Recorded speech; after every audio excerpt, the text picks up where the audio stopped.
Some boys are born into war, others are chosen by it.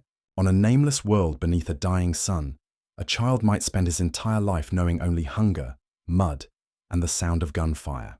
Yet, on rare days, when the sky splits with thunder and gunmetal wings descend, every heartbeat changes. The air trembles with the roar of grav engines. The Imperial Aquila casts its shadow over alleys and dust-choked fields, and somewhere in the terrified crowd, a single child will feel something he cannot name. An ache deeper than fear. A fire that burns without heat. The moment the Space Marines arrive is not salvation. It is judgment. Out of millions, they will choose only a handful, and those chosen will not be the lucky ones. They will be the ones strong enough to survive what comes next. If the idea of seeing behind the curtain of the Adeptus Astartes grips you, if you want to, know what it means to be shaped into a weapon the Imperium barely understands, stay with this story. And if you want this tale, and others like it, to survive against the algorithmic warp storm, lend your strength. Like, share, and subscribe, so these hidden histories are not consigned to silence. The first time I saw a Space Marine, I thought the world was ending. Not because of the war had always been there, like dust in the air and hunger in the belly, but because nothing that large should have been able to move like a man. His armor was the color of midnight oil, marked with the Imperial Aquila in gold that caught the sun like a blade's reflection. Children around me screamed, elders dropped to their knees, but I stood perfectly still, fingers clenched around a cracked wooden toy, staring up as if the sky itself had stepped down to judge us. Our world had many names, most planets do, but none of them mattered to the Imperium. We were a mining colony on the edge of nowhere, barely worth a line of ink in an administratum ledger. The Astra Militarum fought somewhere beyond the horizon, trading lives for ground in a war we were allowed to know nothing about. Sometimes their dead were brought back in body bags sewn tight to keep scavengers away. Sometimes not even that. We survived by praying the next bombardment would strike a different village. It usually did. The Space Marines arrived after the third month of shelling, when the mines collapsed and the sky tasted of ash. A Thunderhawk gunship tore through the clouds, kicking up a storm of dust and broken stone as it landed in the square where we once held market days. The roar of its engines drowned out every thought. When the ramp fell, the crowd parted. Not one of us needed to be told to move. 3 of them disembarked, each twice the height of a grown man, and 5 times as heavy, their steps shaking the ground like small earthquakes. One bore a bolter the size of my torso, another carried a pole bearing the banner of their chapter, black cloth embroidered with silver runes I could not read. The third was unarmed, helmet removed, pale eyes surveying us like a judge weighing sinners against scales only he could see. Citizens, he spoke, and the word echoed through the entire square. Not loud, not shouted, simply too large to be denied. By decree of the High Lords of Terror and the demands of the chapter, candidates will be taken for evaluation. No one asked for permission. No one dared. Men and women tried to press forward, shouting about their sons, their daughters, offering names and pleas. A sharp command silenced them. The Marines did not look at parents. They did not look at the elders or the strong or the brave. They looked only at us, children. We were told from birth that to be chosen by the Space Marines was an honor beyond measure. Priests said that those taken would return as heroes, towering saints of war. None of us believed it. Children know what adults pretend not to. We had seen too many widows kneeling before empty graves, praying to an emperor too distant to answer. The unhelmed Marine, chaplain, though I did not know the word then, motioned to the serfs who followed behind him. Thin men with data slates and scanning lenses, they moved through the crowd with cold efficiency. One by one, they seized boys, inspected teeth, measured limbs, recorded ages. Some they pushed aside with disinterest. Others they marked with ink across the forehead. I watched a boy named Keller, a bully who once stole my food in winter, grabbed by the arm. He kicked and cursed, but 2 serfs dragged him to a line forming near the Thunderhawk. His mother's wail cut through the air like a blade. No one dared to stop her. The Marines spared her a single glance, as if acknowledging a truth older than war itself. The Emperor demands everything, and parents are not exempt. A girl named Haina, orphaned long ago, was examined next. She trembled, but did not cry. Too slow, one serf muttered, pushing her back into the dust. Relief and shame warred across her face as she ran. Then they came to me. A gloved hand clamped around my wrist and dragged me forward. The serf's expression did not change as he measured my height, pried open my mouth, pressed a cold auspex against my chest. Numbers flickered across his data slate. He turned to the Marine and nodded once. Viable. The chaplain's gaze locked onto mine. His eyes were the pale blue of ice floes drifting on a dead ocean. For a heartbeat, I forgot how to breathe. It was not hatred in his stare, nor cruelty. It was something far worse. Expectation. He placed a metal marker into my hand, stamped with the aquila. It felt heavier than anything I'd ever touched. Report to the gunship, he said. Do not speak. Do not run. Do not look back. My mother was somewhere in the crowd. I knew she watched. I knew she broke. But I obeyed. Not because I was brave, not because I was obedient, because that Marine's voice had removed every other world from existence. I joined the line of chosen boys, 13 of us in all. Some stood tall, determined not to show fear. Others sobbed quietly, shaking so hard their legs barely kept them upright. A few were already numb, staring forward as if their minds had left their bodies behind. When the ramp opened wider, we were herded inside. The air stank of metal, machine oil, and incense. Storm bolters hung in sealed racks. Servo skulls drifted overhead like watchful ghosts. Serfs strapped us into seats meant for men far larger than we were. Then the Thunderhawk lifted, and our world fell away beneath us. As the engines screamed, I dared to look down through a viewing slit. My mother was there, barely a dot now, running after the ship, arms raised, face lost in shadow. For a moment, I thought I saw the chaplain watching her as well, helmet tucked under his arm, expression unreadable. But then the ramp closed, sealing her from sight forever. The Thunderhawk rose higher. The ground shrank. The sky darkened. A boy named Rin broke first. I want to go home, he whispered. There was no answer. Not from us. Not from the serfs. Not from the Marines standing like statues of iron. Minutes passed like hours. When the engines leveled into cruising pitch, the serfs unstrapped us and marched us toward a sealed compartment. The door slid open with a hiss. Metal beds bolted to the floor, restraint locks at each corner, medical servitors waiting with mechadendrites, tipped with needles, scalpels, and unknown instruments. Some boys tried to run. The serfs caught them effortlessly. Resistance was pointless. We were children, soft and breakable. They were men forged for war. One of the Space Marines finally spoke, voice muffled behind his helmet. Your past is over. You are aspirants of the Adeptus Astartes now. Aspirants. The words sounded like hope, but the cold restraints felt like chains. The servitors worked quickly, drawing blood, injecting something that burned like ice and acid at once. Some boys screamed, others fainted. I clenched my jaw until my teeth bled. When it was over, we were shoved into a dim bunk room. The Thunderhawk vibrated endlessly. Some boys curled into themselves. Others stared at the walls. I tried to sleep and failed. My mind too full of questions I wasn't brave enough to ask. Hours later, gravity shifted again. The gunship landed with a thunderous jolt. The ramp lowered, revealing a sight none of us could comprehend. A fortress carved into a mountain of black stone, crowned with spires that stabbed the sky. The chapter's fortress monastery. Massive statues of armored warriors lined the path, each holding a sword larger than my entire body. The air smelled of incense, ozone, and cold iron. We were marched inside. Giant metal doors opened, revealing halls lit by burning censers and towering stained glass windows depicting battles across forgotten stars. Every footstep echoed, every breath felt stolen. There were other children already there. Dozens, hundreds, all dressed in grey training robes. Some looked strong, some hollow-eyed, some missing limbs replaced with crude cybernetics. None smiled. A Marine in white armour, an apothecary, stepped forward. His voice carried like a bell through the hall. You are nothing. You are weak flesh, imperfect bone, contaminated blood. But the Emperor has seen fit to give you a chance. Survive, and you will be remade. Fail, and you will die. There is no shame in death. There is only failure in hesitation. He pointed to an archway. Run! We did. The floor sloped downward into a tunnel choked with black smoke. Sirens wailed. Servo skulls darted overhead, projecting beams of blinding light. Heat blasted from hidden vents. The stone beneath our feet shifted, cracked, and split. A boy ahead of me tripped. He screamed as the floor collapsed, dropping him into a pit lined with metal spikes. His cry ended quickly. We ran faster. Something moved in the smoke, a creature growling low.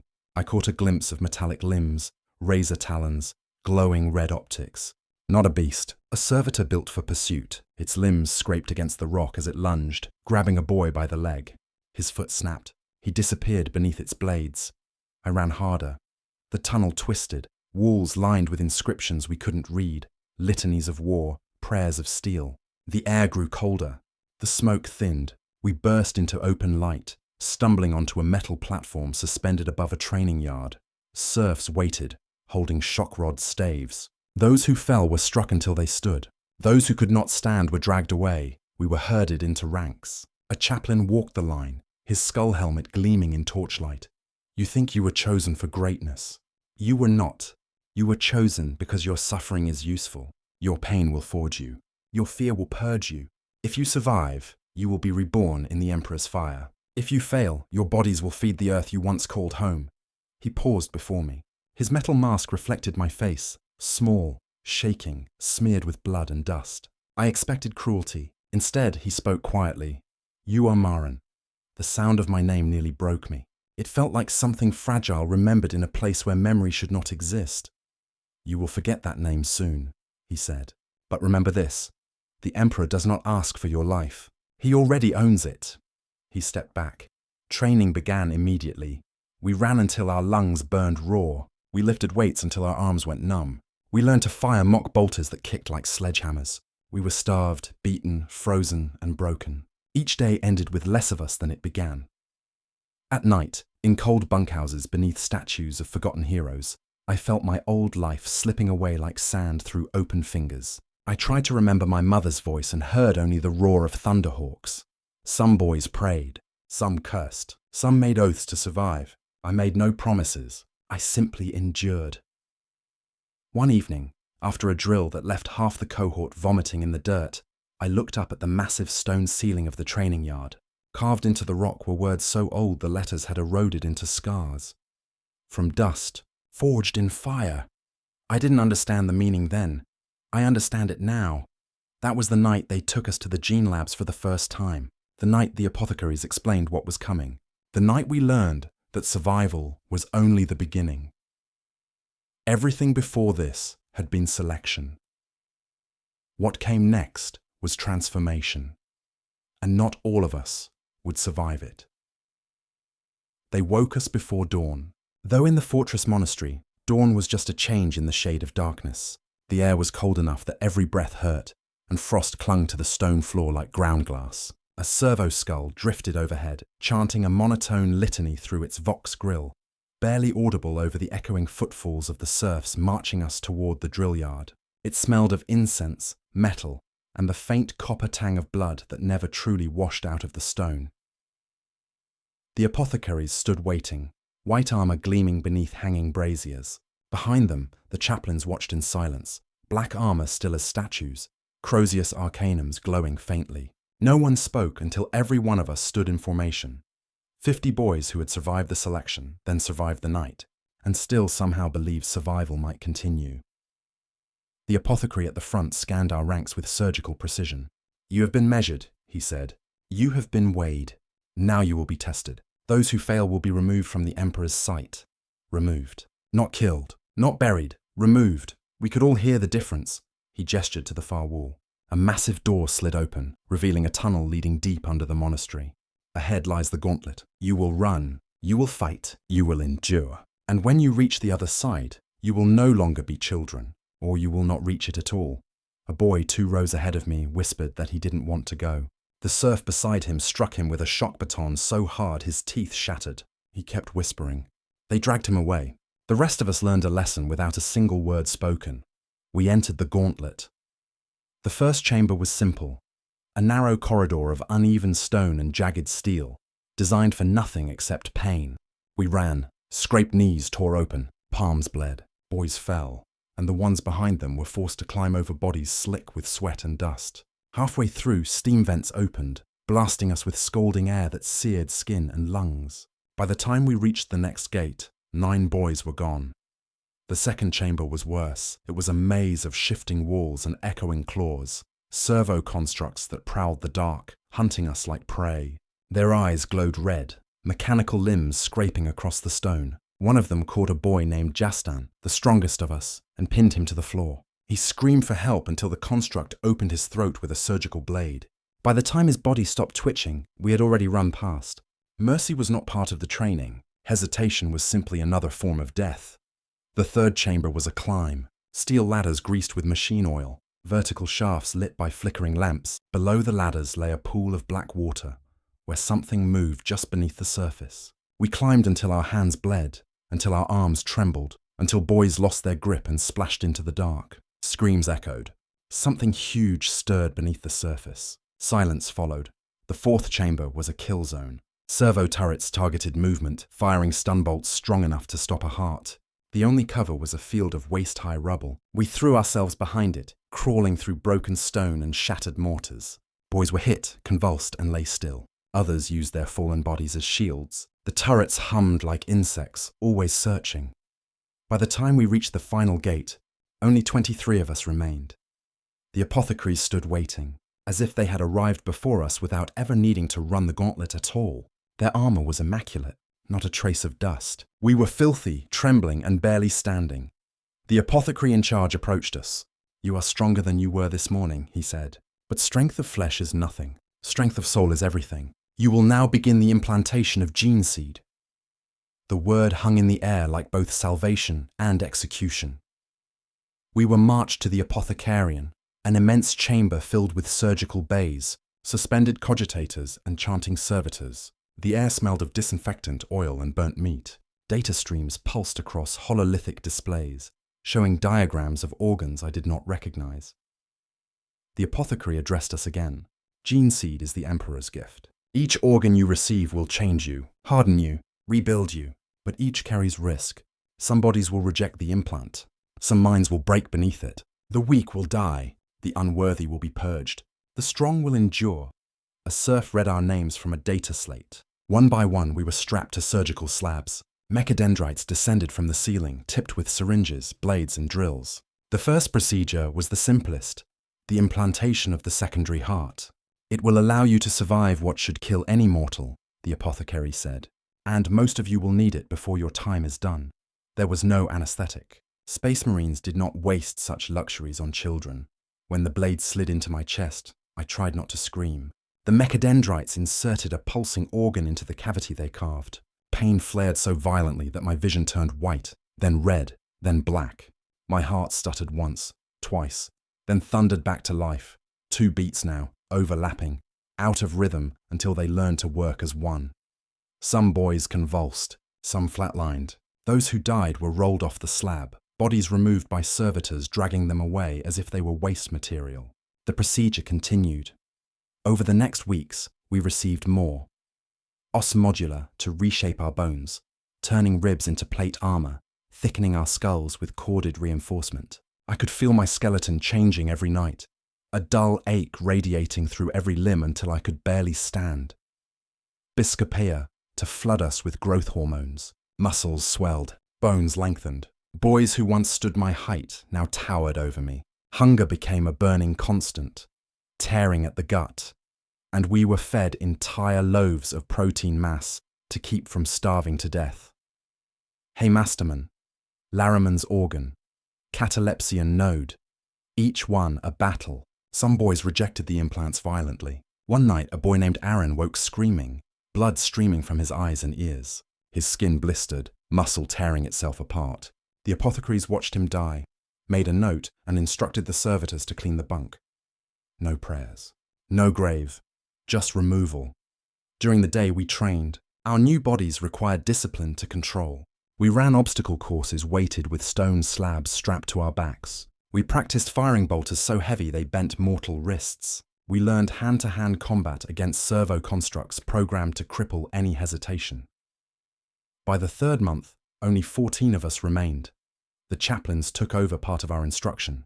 They taught us the catechisms of hate, the litanies of war, the history of our chapter. Every lesson was carved into our minds with words that felt like chains. "Your flesh is meaningless," one chaplain told us. "Your fear is weakness. Your doubts are heresy. You are the Emperor's sword. You will not fail." One night after drills, I found a boy named Rin kneeling by a stained glass window, staring at the stars beyond the fortified glass. The image above him portrayed a space marine holding a bolter over a pile of broken Xeno skulls. His voice was barely a whisper. I can't remember my mother's face anymore. I wanted to tell him I remembered, that I held every detail like a sacred relic. But I realized I was lying, to him and to myself. Memory had become fog. Voices, faces, names, they all blurred. I don't want to forget, he said. The Emperor demands everything, I answered, repeating the chaplain's words. He wiped his eyes and forced himself to stand. Pain was easier to face than grief. The next day, Rin collapsed during a training run. His secondary heart spasmed. The apothecaries lifted him onto a stretcher, examined him, and shook their heads. His body had rejected the Hymasterman. A failure. The chaplain pronounced a single sentence. He has served his purpose. Rin's body was taken away. No one spoke again. After the organ implantations came the psychological trials. Hypno-doctrination. We were placed in metal chairs, visors clamped over our eyes.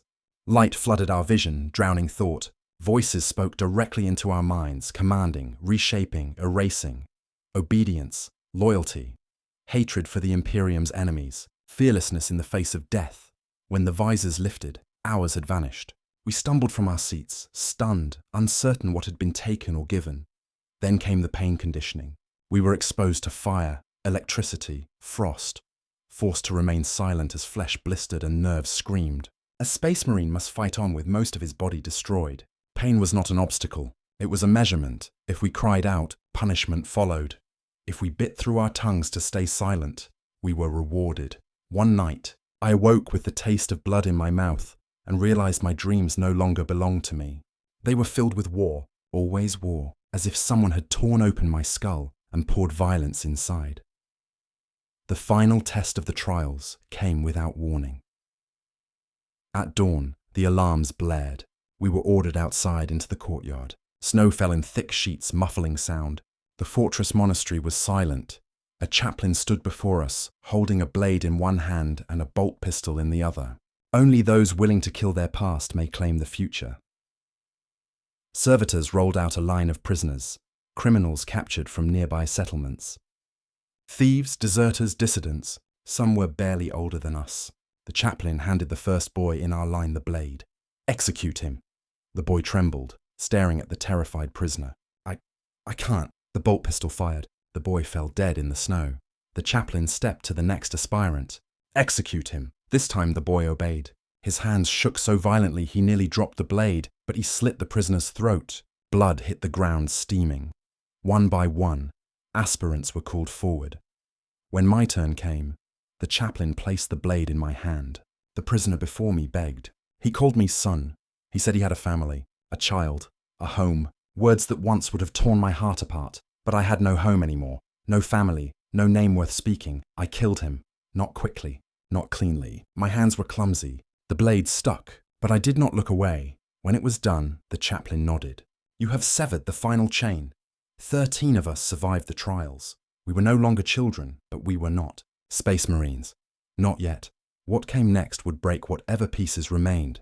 The apothecarian never slept. Machines hummed in the dark like mechanical hearts, pumping chemicals through glass veins. Incense drifted through the air to mask the copper stench of blood. Servo arms glided overhead as if moved by unseen hands. Even the silence here felt alive. It was a room built for unmaking. We were marched in without ceremony. 13 of us remained, barely enough to justify the effort, yet still too many to guarantee survival. A space marine is not made through selection or training. A space marine is sculpted from the inside out. The apothecary walked before us, his white armor glimmering like a butcher's apron scrubbed clean. Your bodies are no longer your own. They are vessels of the Emperor's design. You will receive the remaining organs. They will change you. They will test you. Some of you will not survive. None of us expected comfort. But something in his voice carried a weight heavier than warning, regret, or something close enough to haunt the imagination. We were strapped to steel tables again. No prayer, no reassurance. The mechadendrites descended. The first organ implanted was the omophagea, fused into the spine like a parasite. The wound burned so deeply that my vision fractured into shards of white fire. When the machine sewed my back closed with metal sutures, I bit my tongue until blood spilled down my throat. The apothecary's voice was calm, almost distant. This will allow you to absorb knowledge from the flesh of the fallen. Knowledge from eating the dead. The idea sickened me in a way that training never had. But revulsion meant nothing. The Imperium demands obedience, not consent. That night, after they unstrapped us, boys shook uncontrollably. Others lay silent, eyes staring blankly at the ceiling. Muscles twitched beneath skin as bodies struggled to accept what had been forced inside them. A boy named Carius woke screaming, clutching his arms as if trying to rip something out. By morning, his heart had ruptured. Servitors dragged away the corpse without a word. 12 remained. Next came the mucranoid. The injection felt like swallowing lava. My skin crawled, then cracked, then hardened. For days afterward, every pore oozed a translucent oil that smelled like burned cloth. We were told that, in time, our bodies would seal wounds that would kill any mortal. When the apothecary splashed acid onto a boy's arm to demonstrate, the tissue blistered, then clamped shut. The boy did not scream. Pain was normal. Pain was instruction. The Becher's gland followed. 2 sacs implanted in the jaw. I remember the cold numbness spreading through my skull, my mouth filling with a metallic taste. The apothecary forced me to bite down on a metal rod. When it snapped in half, he nodded, satisfied. You will be able to spit poison, useful when disarmed. The idea that we would ever be disarmed seemed absurd. But the gene seed cared nothing for imagination. It existed for war. The catalepsian node came next, a small organ inserted into the back of the skull. Its purpose simple and horrifying, to shut down parts of the brain in rotation so that we could remain awake for weeks, even months, without sleep. When the procedure finished, we were left in isolation chambers with lights that never dimmed. Hours passed, days, no rest, no darkness, no dreams. I felt my thoughts stretching thin, pulling apart like threads. When I finally collapsed, body twitching, the apothecary recorded the time and told me the Emperor was pleased. Pleasing the Emperor felt suspiciously like madness. The oculobe and Lyman's ear followed. Enhancements for sight and balance. The apothecarian's lights became painfully bright. Footsteps across the stone sounded like hammer blows. Even the whisper of cloth felt like blades in the air. Our senses sharpened beyond comfort, beyond reason, and then came the most sacred implant, the progenoid glands, one in the neck, one deep in the chest. These held the gene seed legacy of the chapter. The apothecaries implanted them with reverence, their voices dropping to whispers as if speaking too loudly might offend the organs themselves. You do not merely live for the Emperor, one said, while sealing the incision at my throat. You carry the future of the chapter within you. Your death will give life to warriors yet unborn. It sounded like honor. It felt like another chain. By the time the final organ, the black carapace, was implanted beneath our skin, fused to muscle and nerve, we could no longer pretend we were boys. Razor-thin neural fibers threaded through our bodies, connecting us to armor we would one day wear. The pain of surgery was nothing compared to the first activation. Servo-stimuli stabbed into my nerves, demanding movement too precise for flesh. My limbs convulsed, then froze, then convulsed again, the apothecaries observed, expressionless. 9 of us survived the implantation. Not one of us was unscarred. Training changed after that. It had to. Our bodies were growing too quickly.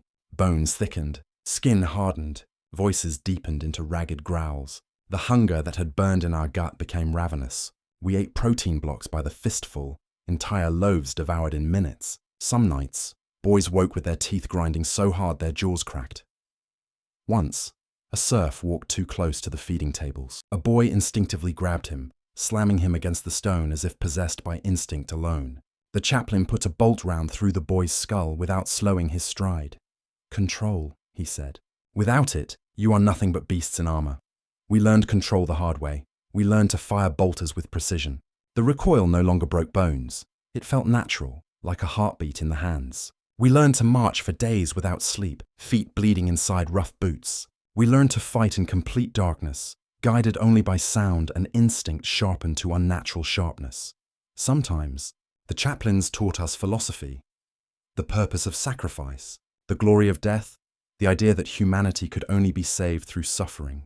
Their words were sermons forged like blades. I listened, I learned, but part of me wondered, if humanity required salvation through endless war, was it still humanity at all?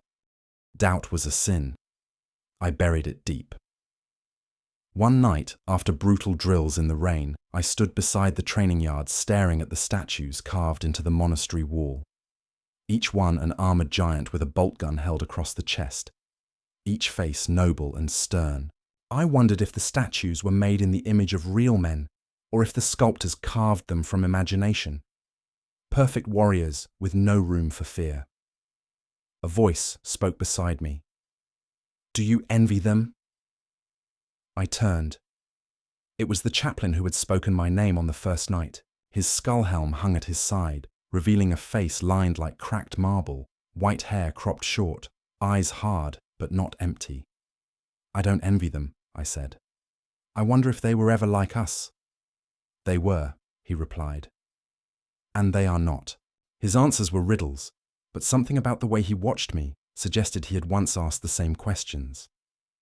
In the following months, our numbers shrank again, not through death, but through something worse.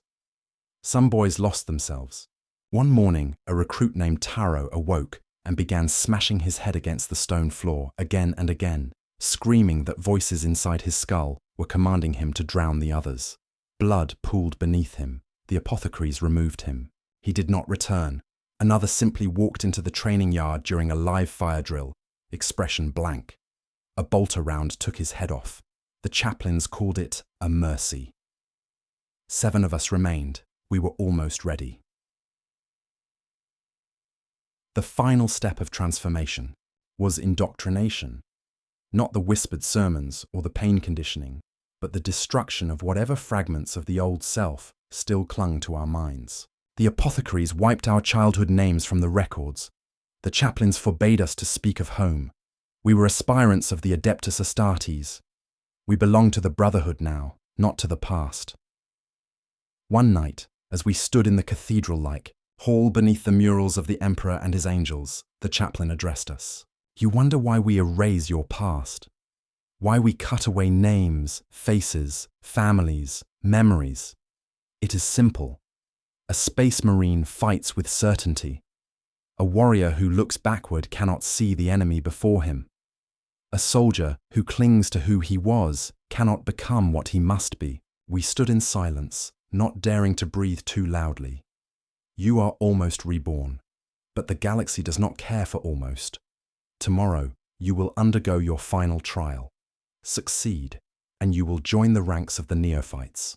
Fail, and your bodies will feed the soil beneath the chapter's garden." The lights extinguished. Darkness swallowed us. The next morning, we were taken to the deep vaults of the fortress. No chaplains led the way, no apothecaries, only a tech marine, his red armor flickering with hololithic displays. The vault door opened with a hiss, revealing rows of metal pods, each bearing the chapter's sigil. Inside the pods were death or rebirth. We were instructed to enter. I stepped into mine, heart pounding so hard it felt like it might break through my ribs. The interior was cold, lined with needles, wires, and neural jacks. When the door sealed, all light vanished. Then the pain came. It was beyond anything the trials had inflicted. Fire roared through my veins as neural overrides hijacked my nervous system. Every organ implanted inside me activated at once. Bones stretched, muscles spasmed. The black carapace fused deeper into my flesh, threading itself into my nerves, binding my body to armor I did not yet wear. Blood vessels burst and resealed. The secondary heart hammered. The catalepsian node shut down my need to sleep, flooding my mind with burning clarity. Memories of my mother's face, once fading, disintegrated entirely, as if scraped away by claws inside my skull. I screamed until my voice vanished. Time became meaningless. When the pod finally opened, a shock of cold air struck my skin. I collapsed onto the stone floor, gasping like a creature dragged from drowning. Around me, other pods opened. Bodies fell. Some remained still. 5 of us rose, barely standing, barely breathing, but alive. The tech marine observed us silently. After a long moment, he lifted his staff and signalled. The chaplains entered. The apothecaries followed. The chaplain who had spoken my name approached. You have endured. You have forsaken the child you were. You stand on the edge of rebirth.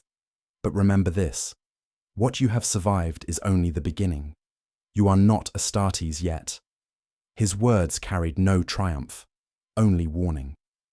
We were given new robes, black, heavy, marked with the chapter sigil. We were led back up the spiraling halls, through corridors lined with statues and murals of battles we did not yet understand. That night, in the silence of the novices' dormitory, I lay awake. My body felt alien, too strong, too sharp, too hungry. My heartbeat was a twin drum. My thoughts no longer whispered. They roared, but worse than all of it was the emptiness. I tried to remember my mother's voice. Nothing came. The pain of forgetting was sharper than the surgeries, sharper than the trials, and somewhere deep in my skull, a question formed. Was this transformation or erasure? There was no time to answer. At dawn, the serfs dressed us in training armor, heavy, brutal plates, and placed real bolt guns in our hands. The doors to the assault deck opened, and we were marched to war. The gunship's interior vibrated with a low, animal growl, the engines pulsing like a heart about to burst. We stood in two staggered rows, armored for the first time in plates shaped to the contours of our altered bodies. Not true power armor, just training plate, heavy and unyielding, meant to teach us how to move like machines instead of men. Bolt guns rested in our hands, real weapons, real ammunition. Their weight was a promise. This was no drill. The chaplain stood at the front, his skull helm illuminated by the crimson glow of the Thunderhawk's internal lights.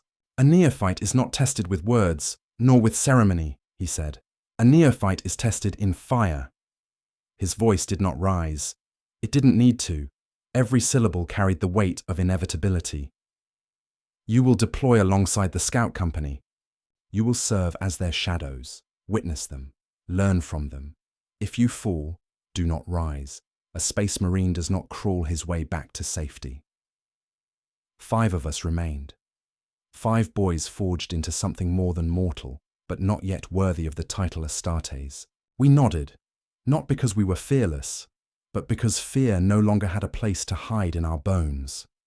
The Thunderhawk bucked as it hit atmosphere, and the hull rang with the scraping shriek of re-entry. Below waited a war-torn world, whose name we did not know, because names did not matter to those meant to bleed on them. Through the narrow viewing slit, I saw wasteland, cracked ground, jagged cliffs of obsidian, and trenches dug like scars across the land. Fires burned in the distance, a broken manufactorum belching black smoke into red skies. The ramp lowered, and the world's heat struck us like a furnace door swinging open. The scouts were waiting, leaner, faster, armored in lighter carapace. They moved with the efficiency of predators, their camo cloaks trailing like liquid shadow. Sergeant Axtell, tall even for an Astartes, looked us over without expression. "These are the aspirants?" he asked. "Yes," the chaplain answered. Axtell nodded once. "Stay behind my scouts. Fire only when ordered. Survive if you can." The chaplain did not offer blessings. He simply stepped back into the Thunderhawk and sealed the ramp. The gunship lifted into the sky, leaving us in a world of dust and blood-scented wind. The first shots echoed seconds later. Lasfire hissed across broken rock, cutting fiery lines into the air. The scouts moved instantly, falling prone, taking cover, returning fire with sniper rifles that kicked up sprays of stone and dirt. We threw ourselves behind the shattered remains of a statue, some long-dead imperial saint whose face had been blown to pieces by artillery. Bolter in hand, I peered across the battlefield. Enemy shapes moved between the ruins. A feral regiment of traitor guardsmen, their uniforms shredded, their armor marked with symbols burned into metal with blood and madness. Their voices were guttural, half-screamed prayers to whatever thing they believed would save them from the Emperor's justice. They did not expect Astartes. No one ever did. Axtell made a subtle gesture with 2 fingers. The scouts rose. We rose after them. Then came the order we had waited for all our lives. Advance. We ran. Terrain blurred beneath my feet. Shots snapped past my head. The scouts fired in perfect rhythm, rifles cracking, bolts detonating bodies in wet bursts. One traitor lunged from behind a rusting hab-block wall, firing wildly. A scout tackled him to the ground and drove a combat blade through his throat, silence following as abruptly as the kill began. We pressed deeper into enemy lines, into the skeletal remains of the Manufactorum. Rusted assembly lines loomed overhead like the bones of slain titans. Conveyor belts lay twisted and silent. Flakes of burned promethium drifted down like black snow. Axtel halted us beside a shattered support pillar. "This was not supposed to be contested," he muttered. "Something is wrong. Scouts, fan out, silent formation." The neophytes remained where we stood. Our role was simple: follow, see, survive. The scouts vanished into shadow, just as they had been trained. Minutes passed. The silence grew thick enough to smother breath. Then the first scout died. There was no scream, just the crack of bone and a body thrown down the stairs of a ruined walkway. His throat was torn open, not by blade or bullet, but by something that ripped rather than cut. Blood sprayed across the broken machinery. The scouts reacted instantly, forming a defensive perimeter. A shape moved in the darkness above. It dropped into view. A man twisted into something worse, his spine bent unnaturally, mouth filled with serrated teeth. He leaped onto a scout and clawed through carapace armor as if it were parchment. Two more lunged from the shadows, eyes glowing with unnatural hunger. Cultists, but not the kind who prayed in silence. These had been altered, mutated, warp-tainted. One of them saw me. It howled and charged. My bolter kicked against my shoulder. The first shot missed. The second hit its leg, tearing it apart in an explosion of blood and bone. The creature fell, dragging itself forward with clawed hands. It did not stop. It did not feel pain. A scout finished it with a clean shot through the skull. Axtel signaled retreat into a defensive choke point. We moved quickly, bolters raised. The shadows were full of movement now, claws scraping against steel, voices whispering in words no sane mind should hear. "Brace," Axtel commanded. The cultists surged from the darkness in a wave of shrieking bodies. They moved on all fours, faster than any human should. Bolter fire filled the air, shells detonating bodies into shredded meat. Still they came. Still they screamed. A scout was dragged down. Another disappeared beneath a mass of writhing arms and snapping jaws. The neophytes formed a firing line beside the remaining scouts. The ground was slick with blood. My shoulder ached from recoil. My lungs burned. One cultist made it through the line, sprinting straight toward me. I fired. The bolt jammed. Pain lanced through my arm as its claws raked across my armor. Instinct overrode fear. I swung the bolter like a club, smashing its jaw sideways. Teeth fell like broken knives. A second swing caved in its skull. Blood steamed on my gauntlets. The body fell. My breath came ragged and wild. I expected terror. Instead, I felt something else. Cold. Hollow. Necessary. The cultist's blood dripped onto my tongue through my cracked lip. The omophagia reacted immediately. Knowledge flooded my mind. Disjointed flashes of memory. The cultist once had a name. A family. A life before mutation. He had prayed to the Emperor once, then to something else, and finally, to nothing. I staggered, head spinning. Axtel grabbed my arm. "Stand! Fight!" The cultists were thinning. Our fire was breaking them. The survivors fled into tunnels beneath the Manufactorum. The scouts did not pursue. Instead, we held our ground.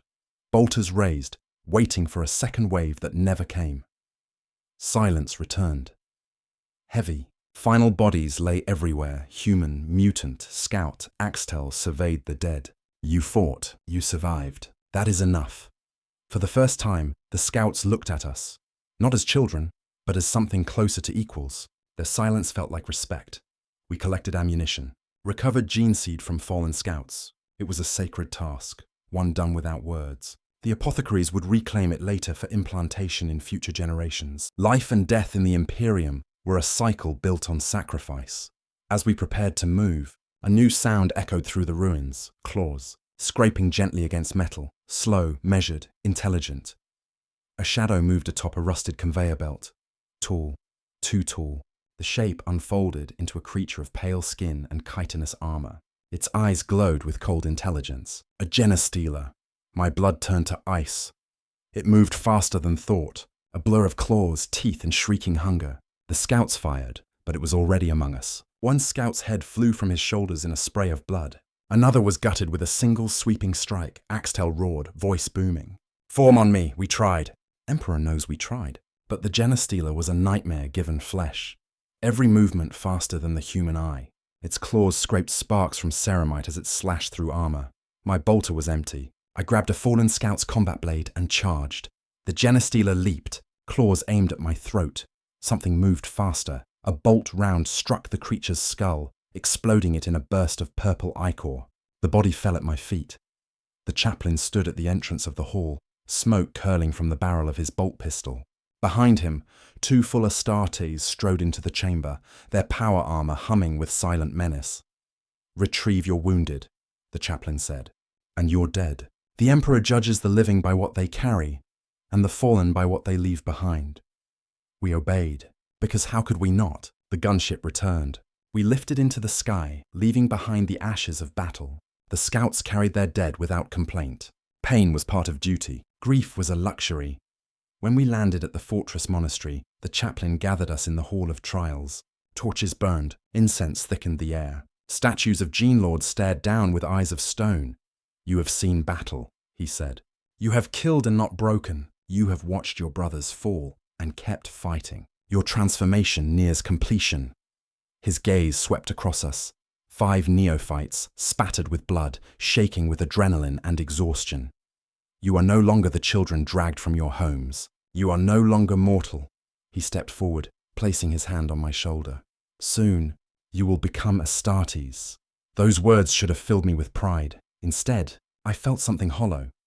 The battlefield had shown me a truth the chaplains never spoke. A space marine is not a hero. He is a weapon. A weapon cannot love, cannot fear, cannot hope. A weapon only kills. As we were dismissed, I looked at the remaining neophytes. Their faces were blank. Their eyes were glass. Their hands shook, just slightly, as if the bodies they now inhabited were not yet familiar to them. For a fleeting moment, I wondered if any part of us could still be saved.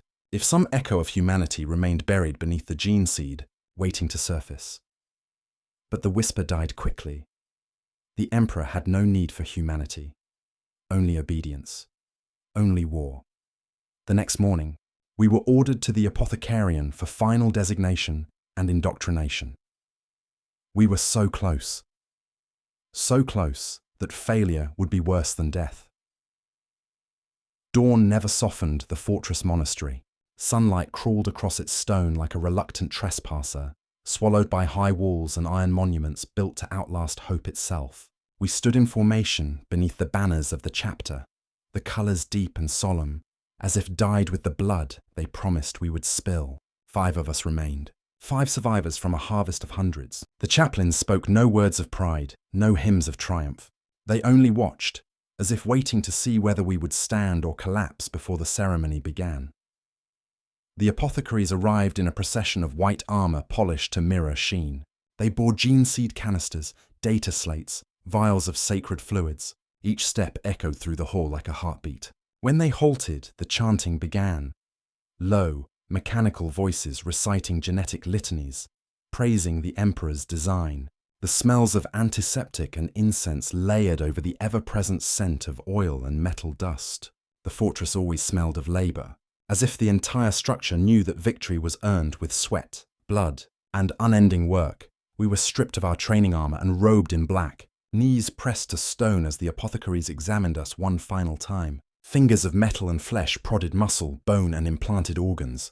They measured heartbeats, reflexes, ocular response. Not a word of praise, only confirmation that we were functioning as intended. When one of them paused before my chest, scanning the black carapace beneath my skin, I felt electricity dance down my spine. For a moment, I wondered if I had failed without knowing, if something inside me had grown wrong or rejected its place. But the apothecary nodded and stepped away. The ceremony continued. Chaplains recited the oath of tempering. We repeated each line with steady voices, though something inside me trembled. Not fear, something quieter, more dangerous. A question about the cost of what we were becoming. But questions were blades held by the mind, and blades could cut the one who dared to grip them.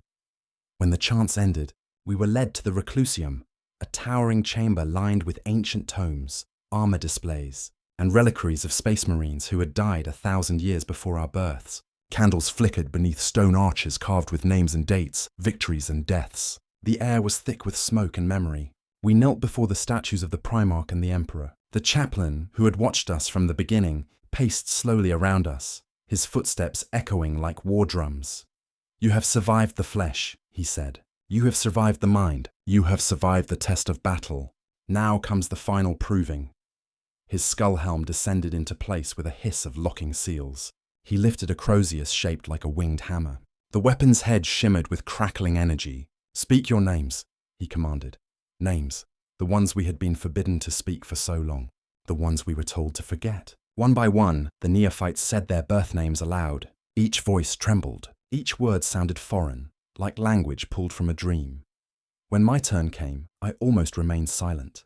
The syllables formed slowly, as if they resisted being spoken. When I did say them, they felt thin, hollow, like something long dead. The chaplain nodded. "Remember how it feels," he said, "because this is the last time you will ever speak it." He lifted the crozius. The air hummed. "Rise." We stood. The crozius struck the stone floor and a blast of sound filled the chamber. "You are no longer the children who bore those names. You are neophytes of the Adeptus Astartes. The only name you will know from this day is the one the chapter grants you." The master of recruits entered, an ancient Astartes draped in banners of gold and crimson, his armor etched with the legends of 100 campaigns. He regarded us like a sculptor evaluating unfinished statues. His voice was deep as thunder. "You have walked the path of rebirth. Now you will take your place among us." Each of us was called forward. A blade was drawn across our palms. Our blood dripped into a chalice engraved with the imperial aquila. The master of recruits dipped his metal gauntleted finger into the mixture and marked our foreheads. "Your blood belongs to the chapter. Your life belongs to the emperor. Your death will serve both." When he reached me, his eyes lingered longer than the others. Not with doubt, something else. Perhaps curiosity or pity, but the mark was drawn just the same. When the ritual ended, the chalice was carried away. Our robes were removed. Servitors stepped from the shadows, pulling harnesses of ceramite and adamantium. Our power armor awaited, not yet adorned with heraldry or purity seals, but bare plates etched with machine script. The tech marines guided us through the fitting, the armor sealed against the black carapace, locking onto nerve impulses, turning pain into power. When the helmet slid into place, vision sharpened, sound filtered, voices became clearer, orders became instinct. For the first time, I understood why Astartes were called demigods. When the power packs ignited, the floor trembled beneath our steps. The chaplains watched with stillness that bordered on reverence. "You are no longer boys," one said. "You are neophytes of the Space Marines. You will serve and you will bleed until the galaxy is quiet or you are dead." We followed the master of recruits to the firing ranges. The bolters we carried now were true Astartes models, larger, heavier, each one a handcrafted weapon of war. When we fired, the recoil became part of the armor, absorbed into the body as if we were born to wield them. Targets exploded into metal shards. Servitors replaced them. Again and again we fired. Hours passed in silence, broken only by detonations. Then came hand-to-hand drills. Combat blades and chainswords sparked as they met. Every movement was guided by instincts newly wired into our nervous systems. Strength surged. Reflexes sharpened. For a moment, I forgot what it meant to be human, and then the memory returned, not with pain, but with absence. My birth name was gone now. My mother's voice was a sound I could no longer summon. My father's face blurred into shadow. Each memory faded like smoke caught in a cold wind. The transformation was complete not when the armor sealed, but when the past could no longer speak.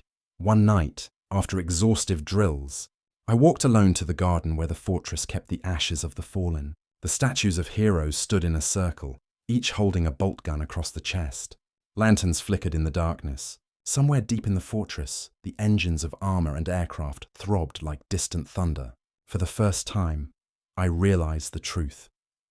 The transformation was not merely physical. It was spiritual. It was surrender. A sound stirred the air. The chaplain approached, helm removed, his expression unreadable. "You came here before," he said. "Yes," I answered. He studied me, eyes like cracked granite, voice nearly soft. Speak what troubles you.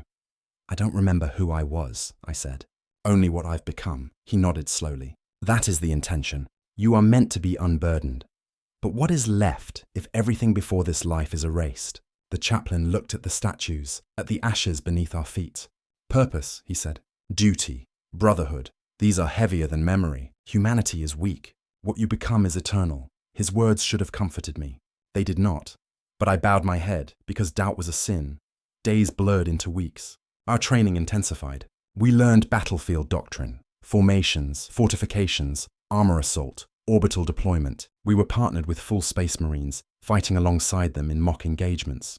Their presence dwarfed us, even clad in similar armor. They moved with impossible grace, voices like stone grinding against metal.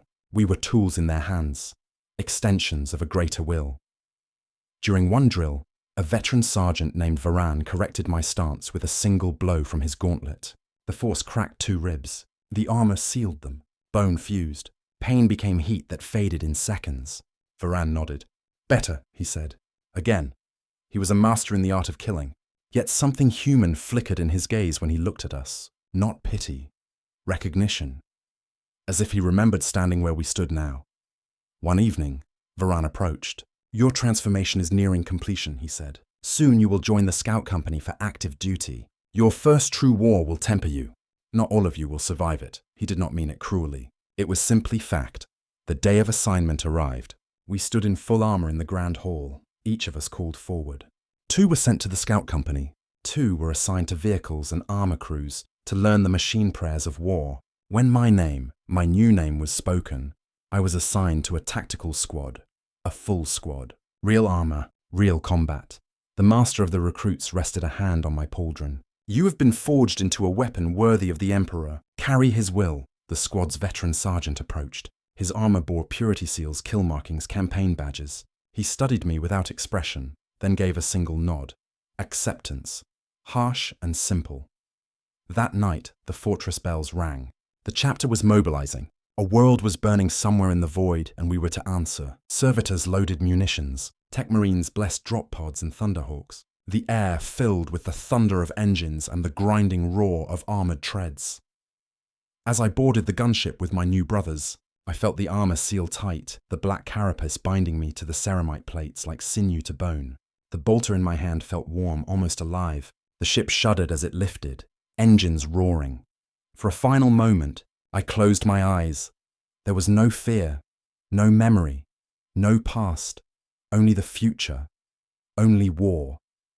The last fragment of the boy I once was whispered in the dark, barely audible beneath the thunder of engines. Maybe it mourned, maybe it simply faded. Either way, it was gone. The Emperor had taken everything, and in return, he had given me purpose that would outlive stars. We descended toward fire, and I, once a child, now reborn as a space marine, welcomed the flames.